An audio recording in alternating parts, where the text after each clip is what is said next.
Motivation bye विवेक। सोच बदलो, जिंदगी बदल जाएगी। जीवन में सफलता पाने का सबसे बड़ा रहस्य क्या है? क्या यह भाग्य पर निर्भर करता है या फिर हमारी मेहनत और सोच पर? अक्सर लोग अपनी परिस्थितियों को कोसते रहते हैं, लेकिन सच्चाई ये है कि बदलाव की चाबी हमारे ही हाथों में होती है। हमारी सोच ही हमें ऊपर उठा सकती है या नीचे गिरा सकती है। आज की यह प्रेरणादायक कहानी आपके अंदर छुपे उस शक्ति को जगाने के लिए है जो आपको असफलता से सफलता तक ले जा सकती है।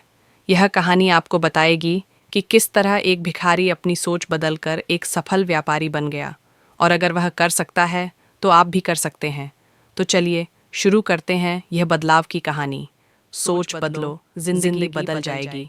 रेलवे स्टेशन की भीड़भाड़ में एक भिखारी रोज यात्रियों से भीख मांगकर अपना गुजारा करता था। वह अपनी किस्मत को कोसता, अपनी गरीबी पर आंसू बहाता और यही सोचता कि उसकी जिंदगी कभी नहीं बदल सकती।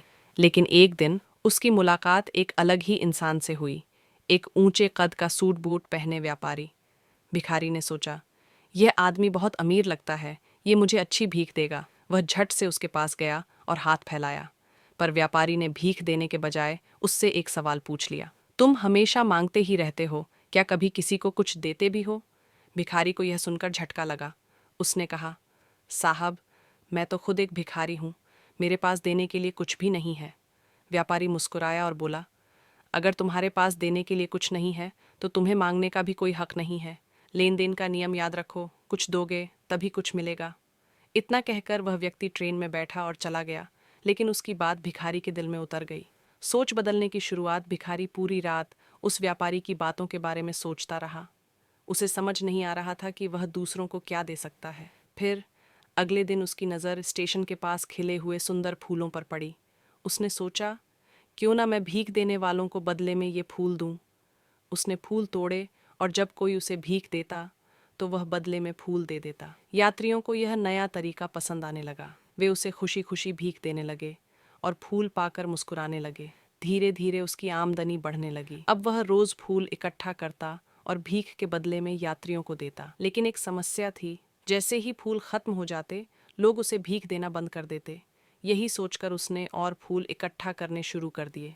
परिवर्तन की असली शक्ति कुछ ही दिनों में वह महसूस करने लगा कि अब लोग उसे ज्यादा पैसे दे रहे हैं। ये देखकर उसकी आंखें चमक उठीं। कुछ महीनों बाद वही व्यापारी फिर से ट्रेन में मिला। इस बार भिखारी उत्साहित होकर उसके पास गया और कहा, अब मेरे पास भी देने के लिए कुछ है।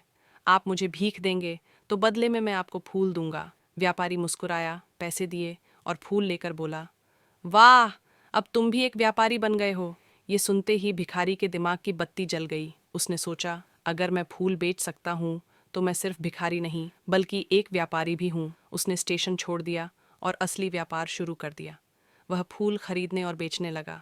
कुछ महीनों में वह इतना सफल हुआ कि वह एक बड़ा फूल व्यापारी बन गया। सफलता की नई परिभाषा। 6 महीने बाद वही स्टेशन, वही ट्रेन, लेकिन इस बार एक नया दृश्य। 2 सूट बूट पहने व्यापारी एक दूसरे से मिले।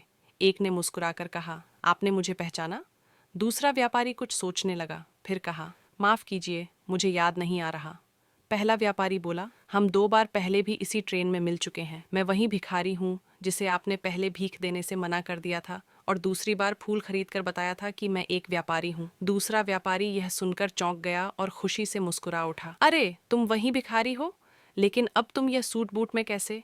पहला व्यापारी गर्व से बोला, हाँ, मैं वही हूँ, लेकिन अब मैं फूलों का सबसे बड़ा व्यापारी बन चुका हूँ। इस कहानी से हमें क्या सीख मिलती है? हमारी सफलता हमारी सोच पर निर्भर करती है। अगर हम खुद को हमेशा छोटा समझते रहेंगे तो छोटे ही बने रहेंगे। बड़ा बनने के लिए पहले हमें अपनी सोच को बड़ा बनाना होगा। लेन देन का नियम काम करता है। जीवन में कुछ पाने के लिए पहले हमें कुछ देना पड़ता है। जब भिखारी ने दूसरों को फूल देने शुरू किए तभी उसे ज्यादा भीख मिलने लगी। भिखारी मत बनो, व्यापारी बनो। चाहे आप किसी भी स्थिति में हो, अपने अंदर छुपे व्यापारी को पहचानो। हर समस्या में अवसर छुपा होता है। सोच बदलो, जिंदगी बदल जाएगी। अगर आपको यह कहानी प्रेरणादायक लगी तो लाइक, शेयर और कमेंट ज़रूर करें। और ऐसी ही दमदार कहानियों के लिए मोटिवेशन बाय विवेक को सब्सक्राइब करना न भूलें।